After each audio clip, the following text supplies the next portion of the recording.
Zane Clodfelter with Otters TV. Special guest here, we have the broadcaster for the Windy City Thunderbolts, Terry Bonadonna is here. You're what, one trip to Evansville this year? Yeah. How many years have you been in Windy City? Because it seems like you've been here as long as I have. Yeah, too many, I think is the appropriate answer. This is year number 9 that I've been working here and traveling with the team. I say too many kind of in jest. It does seem like a long time, but I've been loving every minute of it. So 2010, my first year here was 2011, so that seems like an eternity for me. So another year, what have been just a couple of memories for you that have stood out in your Frontier League travels?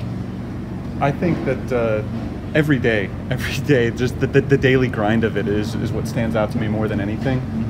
Because you're going from town to town. Sometimes you don't know what day of the week it is. Sometimes you forget what month it is. It's just so much happening every day where it's hour after hour. You're working on the same things, just reading about baseball, talking about baseball, watching baseball. But you really do get a feel for the towns that you go to. You get a feel for the stadiums you go to. You get a feel for the ballparks, the people around the ballpark. So to me, it's not so much individual memories that stand out.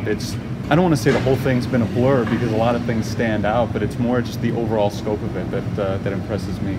How did the opportunity with Windy City come up in 2010? It was purely luck. Okay. I just walked into it. I was a student at St. Xavier University prior to that. Okay. The Thunderbolts came to St. Xavier. They wanted to put their ball games on our radio station, okay, which they ended up doing, and we're actually still broadcasting on St. Xavier's station. So between my junior and senior year, I interned for the team. Okay. I graduated.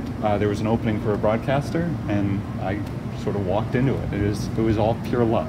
And you've been in the Frontier League long enough that there are some teams in the Frontier League that were in existence when you started that are now long gone. What, Kalamazoo, yeah. Oakland County, right? Yeah, I've been in this league long enough that there are teams that went away, came back, and then went away again. Well, wait, Rockford, right? Rockford, yeah. The Rockford Riverhawks, who went to the Northern League, yeah. Came back to the Frontier League, then went away, became the Rockford Aviators, and now they've been gone for a few years. Yeah, Kalamazoo, Oakland County was my first year. They were a travel team. Played some of their games at home. We actually went there really to end the 2010 season. We played one of their few home games at Oakland University. It was a college field, a small college field. Most of the fans sat on a hill outside the ballpark. There were a few bleachers set up. Really? My press box was a little trailer. They didn't have internet. They didn't have a phone line. It was not easy to figure out a way to broadcast that day, but it was interesting. You could hear every word that the umpire said. There were a few confrontations with the managers, which were fun. You got to be right on top of that. And actually, that's one of the most memorable games I ever did. The last game of that season, the Thunderbolts had just clinched the playoffs. Okay. Oakland County had just been eliminated from the playoffs the day before. Neither team wanted to be there. The entire game, 9 innings, went by in an hour and 11 minutes. And then with 2 outs in the bottom of the ninth, the game-tying home run kept it going. We ended up going 12 innings that day. Man, so what, just a lot of strikeouts then? Our pitcher, Brent Solich was his name, he was only supposed to go about 3 or 4 innings that day just as a tune-up for the playoffs. He didn't throw a ball until the 4th inning.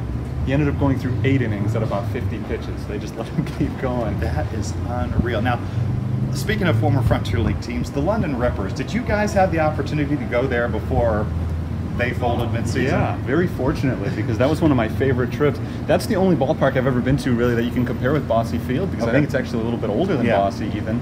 It doesn't really count in the same category because it's in a different country. But exactly. See, so we're still the third. The third oldest in the United States, yeah. but not the third oldest in America. Yeah. Count all of North America. Yeah. But I mean, it was a beautiful place. There were about 80 fans in attendance the day that I was there, and they folded about a week later, and you kind of understand why once seeing it. But it's a beautiful place. The city is a perfect backdrop behind the center field wall, so that was a lot of fun being able to be there. And as much as I loved being able to go on that trip, it may have cost the Thunderbolts a playoff spot. Really? Because the Road Warriors came around a couple of weeks later. They were, not to insult anybody on that team, but they were kind of an easy opponent for some of the teams down the stretch. The Thunderbolts ended up missing the playoffs by 1 game that year. They didn't get to play a single game against the Road Warriors. They had to battle 6 times against the Rippers. Some of the other teams in the race got maybe an easier opponent.